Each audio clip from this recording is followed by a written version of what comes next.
Get your fix. Are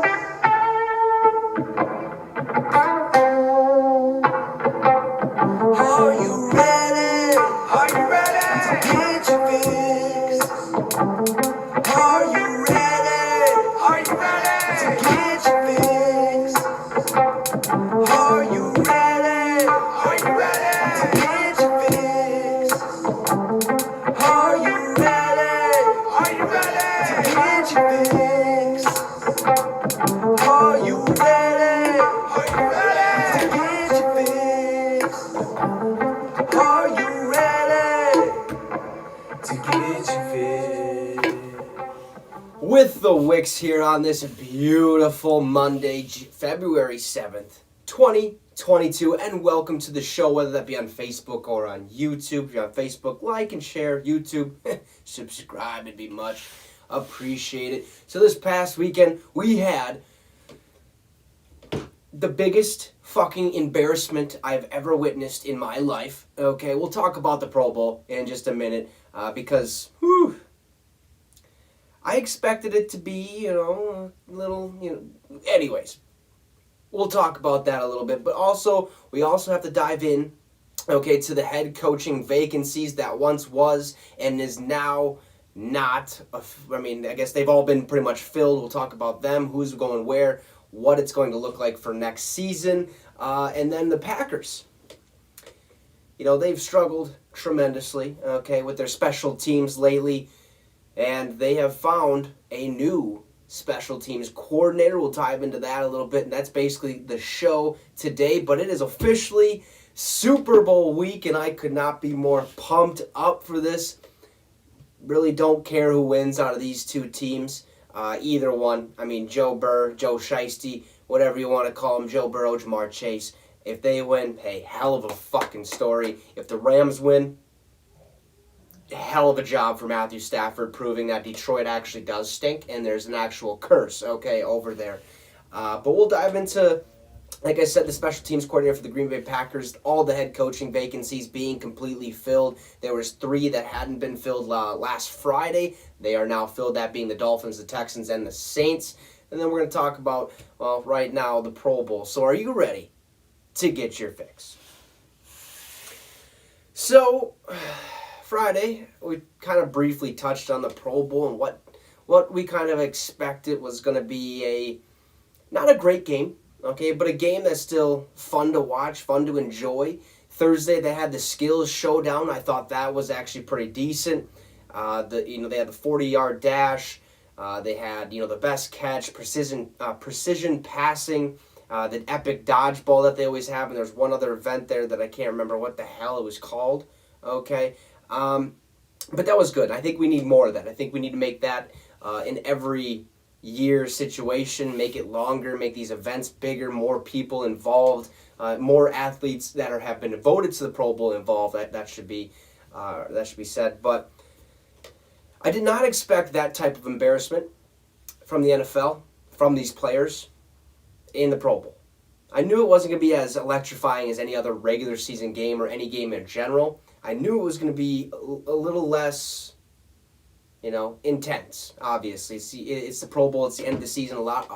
Actually, all of these players, their season has been officially over and done with. They've been kind of taking a break, taking it easy and stuff. So the Pro Bowl is basically a celebration of their season and what they were able to accomplish, and basically just coming together and playing a fun game. It was not a fun game. It was embarrassing to watch. It was two-hand touch football is basically what it was, the whole entire game. And that was very apparent from the first snap. Darius Leonard has a pick 6 to start the game, basically. But every time there was a run, even though there was probably 1 or 2 run plays that actually happened, as soon as they were touched, they were down. As soon as every pass was completed and the receiver was touched, they were down. It was literally two-hand touch football. I've seen and I've actually been a part of recess football in high school, and other fuck-around games here now later on in life where we played way harder, way more intense. The game was fun compared to what I watched last night. It was a complete embarrassment. The league needs to change it because nobody's going to want to watch that type of fuckery. Like, that game was awful. Awful to watch. AFC ended up getting the win, so congratulations to the AFC for doing so. But if that's how the Pro Bowl is going to go, count me out. Like, I will not be watching it in the future. If that's what it's going to be, I'll probably watch the first quarter, maybe the first 2 minutes, because that's all you really need to see. How is this game going to end up going, and what direction it's going to head in? And it headed in a pretty shitty direction. Like, I get that these people have a lot on the line. There's money to be made later on in the future. You don't want to get injured, like tear your ACL or anything like that, because obviously that means more recovery time and stuff like that. But, I mean, you don't have to go 100% at all. I mean, go out there and at least put 50% on. I mean, this light's fucking flickering. Don't know what the hell that's about. But give at least, I mean, it literally felt like they gave 10% of their effort out there. Walking, it's a walkthrough. Why wear pads in that scenario? Why? If you're going to play like that, you don't need pads. You don't, figure it out. They need to make this game better, more exciting for the fans. Get it out of Las Vegas, okay, because Alvin Kamara got arrested after the game because apparently he was at a nightclub, and from what I've seen and from what I've read and what I've heard is that apparently Alvin Kamara was out with a bunch of his buddies. They were in a club. They were getting in an elevator. This dude tried to get in the elevator with them, put his hand on, or Kamara kind of put his hand on him and said, "Nah, good luck." And the guy swiped it away. Kamara, his friends, beat the dog shit out of this dude. Hopefully he's okay. He did go to the hospital. He has a broken orbital bone, so it's like somewhere in your eye, basically. And it seems like other injuries as well. But can't have it. He got arrested. Las Vegas is a terrible place to host the Pro Bowl, especially with all these athletes and especially with the tourism there and the gambling, all the casinos, the drinking that goes on, everything there. It's just a terrible place to have it. Let's send it right back to Hawaii. Let's send it right back to Orlando. Let's make this a warm place event. Make it more exciting to watch, more intense to watch. Because what I seen yesterday, I mean, literally embarrassing. Like, it didn't help the NFL at all. But it is going to help, I think, boost the ratings for the Super Bowl, because you just watched a shitty-ass game, and now you're going to go to one of the greatest games that's going to be played this season in the Super Bowl with the Cincinnati Bengals and Los Angeles Rams. So they got to fix it. Who was it? One of my coworkers said, why not make it a flag football game? Completely agree. As soon as I heard that, I was like, hey, that's actually that's a pretty good idea. Like, honestly, that is way better than watching these guys full pads go out there and play like shit. Okay? You could have put 70-year-olds on the football field, and I feel like they would have been more electrifying than watching all these Pro Bowl athletes. Apparently they were Pro Bowl athletes. Didn't look like it. Go out there and perform. Like, it just baffles me how they let that happen. Okay? But the flag football, that intrigues me, because I think that gives, the players an extra, not really, I guess, an extra incentive to, play harder and go after people. Flag football, you'll be just flying around. You got to try to grab the flags. You're going to watch a lot of people miss, a lot of jukes. Yeah, there's still room for injuries. I get it. But, dude, it's flag football. Not as hard as tackle football. I mean, if you went out there and played two-hand touch football, you could play flag football, and I think that would be a very good kind of change of scenery, change of events. Maybe shorten the field, have two different fields or something like that. I don't know what the case would be. But I think flag football would be definitely a good idea to kind of look at in the future. I think a lot of the fans would be more involved. And even right before the Pro Bowl, I turned it on like an hour before, and they had the flag football championships for women or for girls or whatever it was. That was pretty cool. Okay, there was a couple long passes, a couple how you doing type stuff over the shoulder. It was pretty fun to watch. But Pro Bowl needs to be fixed ASAP, because nobody else is going to want to watch that if what happened yesterday happens on a regular basis. So change the Pro Bowl, figure it out, fix this shit. I don't want to watch it. So with that being said, let's move over to the head coaching vacancies. That was once a thing, now no longer a thing.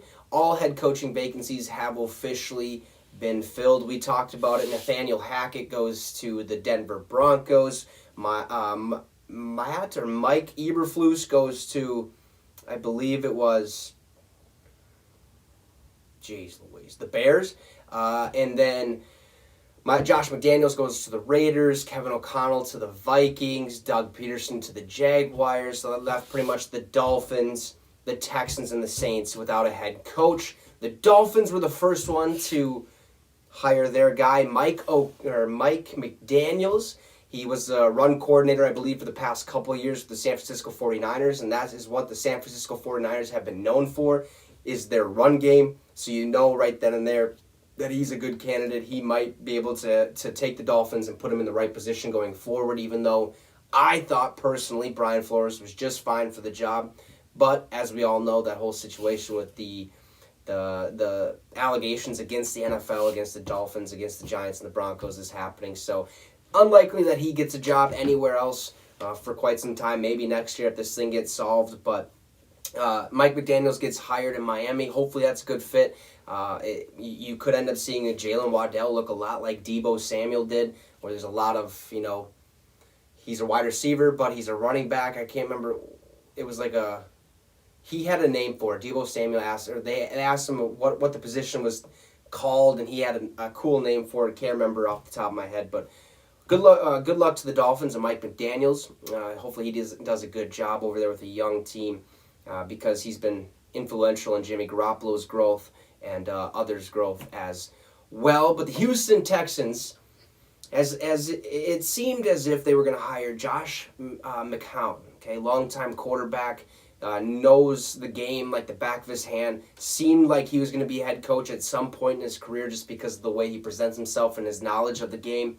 Seemed like he was going to end up being the Houston Texans head coach. That changed in a blink of an eye on Saturday, or I believe it was yesterday, where basically it went from, Josh McCown's probably going to be the dude, to, not so fast. Lovie Smith, our defensive coordinator, is going to be our new head coach, not Josh McDaniels, even though Josh McCown might still stay in the system, might still stay with the Houston Texans and kind of learn a little bit more, get more, experience, I guess, so that way if things do go south, he has another opportunity to potentially get a head coaching job in the future. But Lovie Smith, hey, this is a good hire. I honestly do believe that. He went to the Super Bowl back, I believe it was, 2006 with the Chicago Bears. They actually went 13-3 that season. They were NFC champions. They did a really good job that year. I think they went and played the Indianapolis Colts in the Super Bowl. I don't think they won. I think the Colts won that one. But he coached Chicago for 9 years. After that, he went to the Tampa Bay Buccaneers for 2 years. He has a total record of 89-87 combined. So about 50% of the time he's going to be winning. He has more times than not a winning record. So that's obviously something to look at, and that's a good thing to look at. His time in Tampa was kind of a throwaway. 2-14 his first season, 6-10 his second season. So not the greatest, but I think Lovie Smith is a good choice here because he was the head coach, I believe, for the Fighting Illini or Illinois, whatever they are. I think he also coached in the XFL. Was that 2 years ago now? I believe it was. So he has that coaching, experience. He's able to bring it in there, and I think he's going to do he's going to do a good enough job for the Houston Texans, because the Houston Texans, I think, are at that spot where it's just like, good luck, you got Brandon Cooks. You don't really got a running back room except for David Johnson. You got Deshaun Watson, who he has his case still has got to get figured out, and if it doesn't, you're rolling with Davis Mills. Your defense is okay, but Lovie Smith controlled that defense last year, got him a couple wins, made him look pretty solid for the most part. Not all the time, but some of the time. But I like this hire. I think it's a good one for the Texans. It gives them a new chance to revitalize or rebrand their team and their mantra and stuff like that, get them headed in the right direction. Hopefully that happens. And then shortly after that, after it was finalized today, about an hour or two before the show started, the New Orleans Saints have hired their head coach, And he actually was an interim head coach when Sean Payton got suspended after that 2009 season. That motherfucker, Bountygate, jeez Louise. That was our Super Bowl, okay? That was the Vikings Super Bowl. That was our win, and they took it from us because they want to go hurt Brett Favre, hurt Peyton Manning, do all this stuff, whatever, whatever. But they are hiring Dennis Allen as their new head coach. Now, I don't really know too much about him, but I think since he's been in the organization for quite some time, that Who Dat Nation is probably loving this pick or liking this pick because they have some familiarity with him and what he's able to do, and hopefully he leads the team in the right direction. But at the same time, being over $70 million in cap, or over the cap space, I don't know if it's a great situation to be in because that is a lot of money, okay? The cap is supposed to be projected way higher than what it was this year before this season. So that's good news, but I mean, $70 million over the cap space. Taysom Hill's probably going to have to go. Okay, Jameis Winston, who knows what he's going to want. He signed that one-year contract at the beginning of this season, so he's going to want a new contract. Who knows what the hell happens with him. Hopefully he stays. Alvin Kamara obviously just got arrested. It doesn't sound good. Okay, probably going to be spending some time in jail, if I had to guess.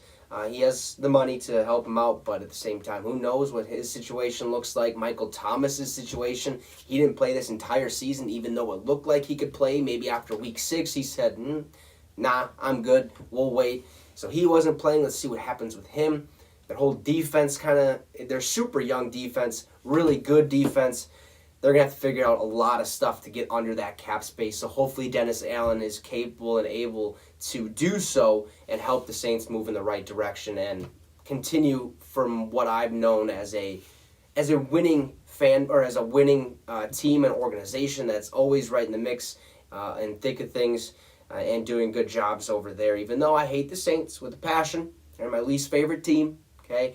But being a host, having a sports show, having an NFL show or whatever it is, I got to be a fan of everyone. So hopefully the Saints head in the right direction under Dennis Allen. I think they will. I think they'll figure it out. I think every NFL team does end up figuring it out. And if they have to be shitty for one season, so be it. Whatever, okay? But, yeah, those are the head coaching vacancies that were and now are not vacant anymore. 3 of them on Friday, 0 today. So congratulations to all those coaches and good luck on your new teams. The Vikings also cannot hire Kevin O'Connell until after the Super Bowl because of NFL rules. Obviously, he's in the Super Bowl. He's got to coach up Cooper Kupp, and apparently he's like the mastermind behind all the plays. He's the one who like makes the plays, creates the plays and stuff like that, and gets these cool little things working. But Sean McVay is actually the one calling him. So who knows? We'll find out quick. Okay, if he's the guy or not. And I think he worked with Kirk Cousins in the past in Washington. So I think Kirk Cousins was a huge part in being like, hey, I want this guy as our coach because he knows how to work with me. We can get things going in the right direction. We have all these offensive superstars. Let's go with this guy. Maybe, possibly, don't know. Don't count me on that. But Kevin O'Connell is the dude after the Super Bowl for us. In other news, the Green Bay Packers have hired a new special teams coordinator, and that was a big reason why they had some troubles this season. Special teams was terrible for the Green Bay Packers. Multiple block kicks, multiple block punts, couldn't block to save somebody's life, couldn't catch the ball in returning at all. Okay, there's a lot of muff punts. And then it was also the reason their season ended. Blocked punt, backed up against your own end zone. They pick it up, touchdown Niners. Niners win the game. The only touchdown they scored all ball game. Okay, they had to kick 2 field goals after that to win. Their special teams was pretty shitty. They fired that special teams coordinator. I mean, kind of a given. And they were looking for a new one. Who's going to be our new special teams coordinator? Well, they found the guy after not getting a head coaching job anywhere, including the fucking Raiders. Why? I mean, give this man a shot. He led you to the playoffs in a year where your team was completely dismantled, it felt like just couldn't figure out what the hell was going on. A lot of outside noise. Try to block it out. They did block it out. They got to the playoffs. Rich Bisaccia is the new special teams coordinator for the Green Bay Packers, and I know I'm excited for this just because I mean, why not? I know I'm a Vikings fan, but I'm excited for Rich Bisaccia to have a new opportunity in a winning culture, in a winning place, in an organization. I think the fans are going to love this. I know I talked to John briefly about it. He's like, yes. He's like, let's go. I love this move. Well, he didn't really say all that, but he's like, all right, perfect, let's go, basically, is what he kind of meant to say. All right, he's pretty pumped up about that. I think that's going to be a good step forward for the Green Bay Packers because in back-to-back years, not including this year, a lot of the focus was they can't stop the run. Let's get some people who can stop the run and help this team do so. Devondre Campbell picked it up really good. Whitney Merciless came over there. Zadarius Smith didn't play the entire season. So, I mean, they had a lot of extra guys come in and really help and focus on that, but that also left their special teams kind of in the dust, and that's what sucked. They're going to fix it. Rich Bisaccia, I mean, everybody loves him. He's a people person first. He cares about you and you first, not the team first, but I'm excited. I'm glad Green Bay found something or somebody that can hopefully, shove that team or shove that special teams in the right direction because they looked awful, and that's why they lost this year. That's why they lost in the playoffs. That's why their season ended the way it did, and they're not in the Super Bowl. Okay, so Rich Bisaccia, good luck in Green Bay. I know you'll like it there. Okay, Lambeau is historic. What I was able to witness there was it was awesome. Not the game, but it was awesome. Just the atmosphere being there. I think it's the best atmosphere that I've been into at any game, at any event, at any sporting event, basketball, football, you name it, baseball. I think that was the greatest atmosphere I've ever been in, and he'll enjoy it. I know he will. The Green Bay Packers fans and organization will enjoy it. I think they're going to be heading in the right direction, even though, hey, $38 million over the cap space is quite a bit, just like the Saints situation, but they'll get it figured out. I think they already have a plan in place. I think Matt LaFleur, the head coach of the Packers, was a big influence in hiring Rich Bisaccia. Kind of reached out to him and said, hey, we got an opening. Would you like to take the job? He probably said, hey, give me a sec. Let me check on, see if I get a head coaching gig. I could have done it in Jacksonville. I guess they were really high on Richie Bisaccia, actually probably going to give him a chance until Doug Peterson stepped in the room. But yeah, Rich Bisaccia, the Green Bay Packers' new special teams coordinator. So with that being said, look, fix the fucking Pro Bowl. That was the biggest load of shit and garbage that I've seen in my entire life. I am not kidding. That was bad football. Play flag football, all right? Take the pads off. Do what you got to do. That shit was garbage. It was embarrassing for the league. The NFL needs to fix it. I hope they seen what I seen because it was not football. It was a walkthrough practice. So if you're not going to change anything, get the Pro Bowl out of there. Let's just stick with the skills challenge. Let's have it a multiple-day event. All the Pro Bowl people or all the Pro Bowl athletes and selectees or nominees or whatever in the skills challenges. So let's have it a fucking whole big party celebration of, okay, let's have the longest throw like they used to have with Tom Brady and stuff. Fix the fucking Pro Bowl. That was embarrassing. Okay? We talked about that.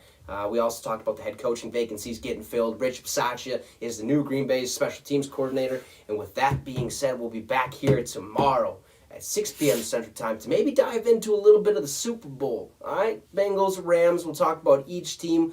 What we got to be looking forward to, what we can't be looking forward to. Maybe there's more news that's going to pop up about Alvin Kamara. We can dive into that a little bit more. But yeah, we got some stuff to talk about hopefully tomorrow. We'll be back here 6 p.m. Central Time, like always, Facebook and YouTube. If you're on Facebook, hit the like, share. If you're on YouTube, hit the subscribe button. It would be much, much appreciated. We'll see you tomorrow at 6 p.m. Central Time, like always. And you just got your fix with the Wicks. Peace out, folks.